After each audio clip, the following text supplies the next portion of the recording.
لا إله إلا الله لا إله إلا الله محمد رسول الله. الحمد لله رب العالمين والصلاة والسلام على خاتم الأنبياء والمرسلين قائد الغر المحجلين إمام الأنبياء والسيد المرسلين ورحمة الله للعالمين سيدنا محمد وعلى آله وصحبه أجمعين وخلفاء الراشدين المهديين وجميع الصحابة والتابعين ومن تبعهم. سبحانك لا علم لنا إلا ما علمتنا إنك أنت العليم الحكيم. رب اشرح لي صدري ويسر لي أمري واحلل عقدة من لساني يفقه قولي واجعل لي وزيرا من أهلي رب زدني علما وارزقني فهما ثم أما بعد. گرامی قدر ناظرین، بھائیوں، بہنوں اور بچوں، سورہ نبا سے شروع کی گئی باتیں الم نجعل الارض مہادا تک آ گئی تھی. 3 آیتوں پر بات چل رہی تھی اور شاید انہی 3 آیتوں میں آج کی نشست بھی مخصوص ہو جائے. الم نجعل الارض مہادا، کیا یہ کام ہم نے نہیں کیا ہے؟ زمین کو بچھے ہوئے دیکھ رہے ہوتے ہو، تمہیں تو اندازہ ہے کہ ایک زمین ہے، انسان مخلوقات وغیرہ اس پر بستے ہیں. یہ ایکسیڈنٹلی نہیں ہوا ہے، یہ کوئی حادثاتی طور پر نہیں ہوا ہے، یہ ایک منظم پروگرام کے تحت ہوا ہے. زمین اور اہل زمین کی مصلحت کو مد نظر رکھ کر اسے بنایا گیا ہے. جن اجزائے ترکیبی سے زمین بنا ہے وہ کہاں ملتے ہیں؟ ڈھونڈو گے کہیں؟ کہاں سے لاتے ہو؟ تم تو بلڈنگیں بنا لیتے ہو انہی زمین کی اجزاء کو کاٹ کے اپنے لیے جگہ بنانا، پتھروں سے، مٹی سے، جو آپ کی ضرورت ہیں، خزانوں کو نکال کے اپنے مقاصد کے لیے استعمال کرتے ہو. اللہ کی چھپائی ہوئی نعمتیں ہیں، یہ آپ کے لیے ہیں. ہر دور کے انسان کو اس زمین سے ایسی چیزیں دے دی جو پچھلے انسانوں کو میسر نہیں تھی. طاقت کے اعتبار سے دیکھا جائے تو فرعون کوئی کم طاقتور حاکم نہیں تھا.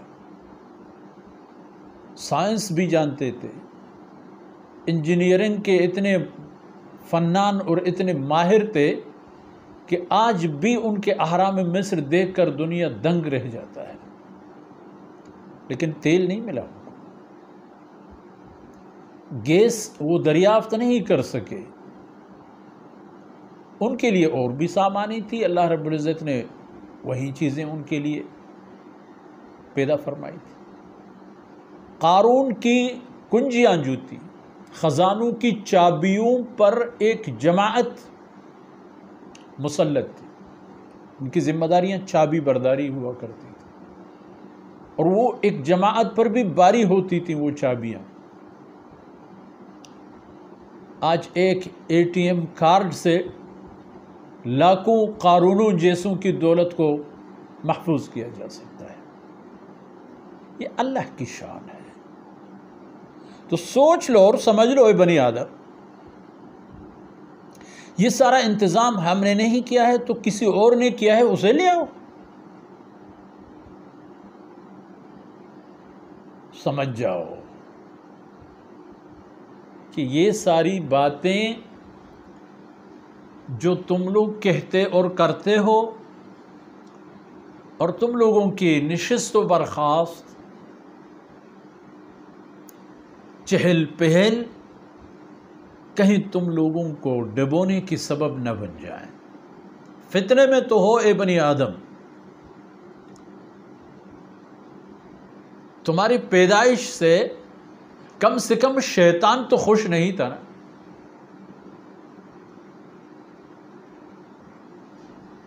کم سے کم شیطان ایک وجود کی حیثیت سے اللہ رب العزت نے آپ کے لیے بھی امتحان کا ایک سامان بنا دیا ہے کہ دیکھو شیطان بھی تمہاری طرح اللہ کا ایک مخلوق ہے، اور اللہ رب العزت کے احکامات کا پابند ہے، اگرچہ اس نے اللہ کے احکامات توڑ کر اپنے اختیارات غلط استعمال کر کے اللہ کی رحمتوں کے بجائے اللہ کے غضب کا انتخاب کیا ہے اور انتخابی ارتکاب کیا ہے۔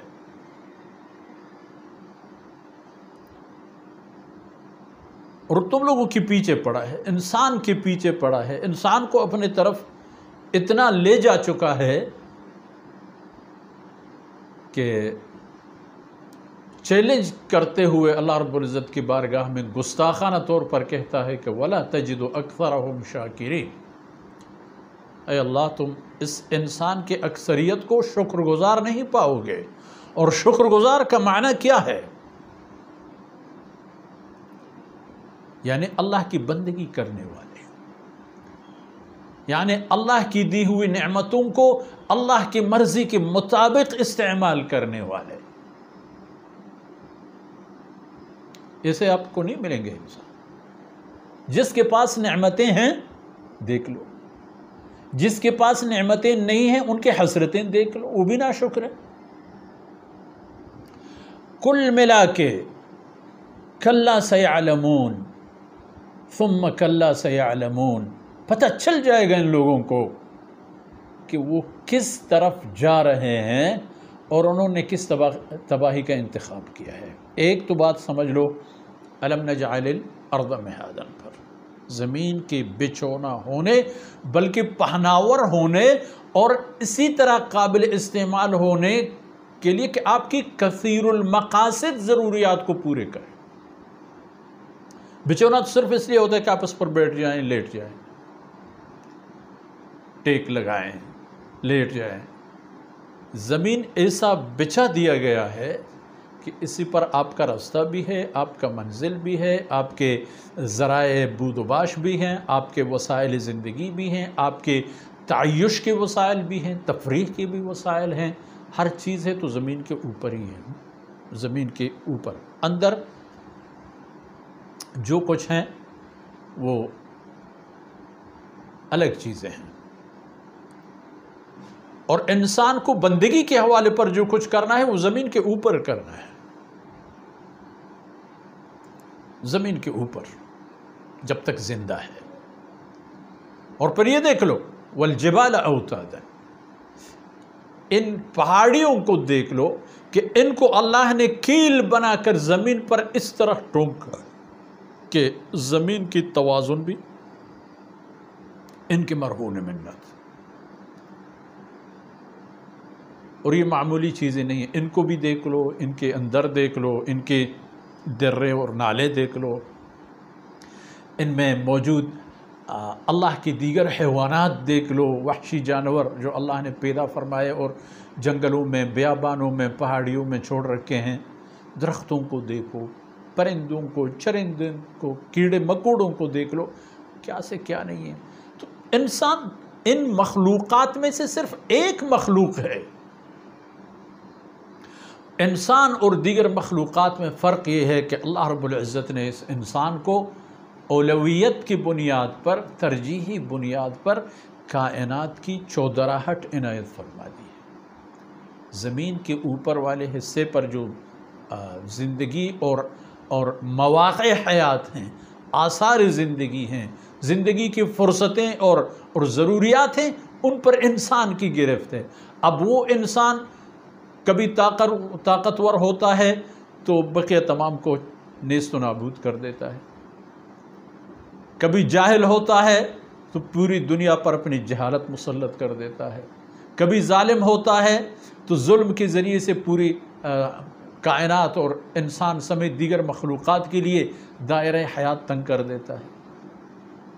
اس لیے انسان کی رہنمائی کے لیے اللہ رب العزت نے انبیاء علیہم السلام کو مبعوث فرمایا، تاکہ وہ انہیں ہمیشہ آگاہ کرتے رہیں کہ یہاں کے وسائل آخرت کے لیے ہیں، آپ کی آخرت کی ضروریات ہیں، وہاں کی ضروریات کا سوچو کہ لا ينفع مال ولا بنون الا من اتى اللہ بقلب سلیم، کہ اس دن نہ کوئی مال دولت کام آئے گا، نہ اولاد اور خیش اور عزیز و اقارب، بس کام آئے گا تو کیا چیز؟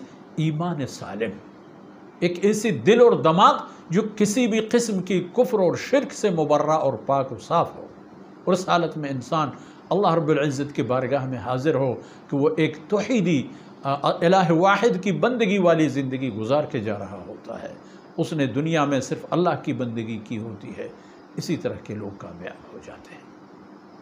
تو انہی باتوں پر آج کی نشست ختم ہو جاتی ہے، اور دعا کرتے ہیں کہ اللہ رب العزت ان لمحات کو میرے اور آپ کے لیے، ہمارے والدین، اساتذہ، متعلقین، احباب، اولاد، سب کے لیے دنیا اور آخرت کی خیر کا سبب بنا دے۔ اللہ رب العزت امت مسلمہ پر خصوصی رحم فرمائے، اور بنی نوع انسان پر، اس مصیبت میں گرفتار عالم پر اللہ رب العزت اپنے رحم و رحمت سے عافیت کا سایہ نازل فرمائے۔ وصلی اللہ علی نبینا محمد وعلی آلہ وصحبہ اجمعین۔ لا إله إلا الله لا إله إلا الله محمد رسول الله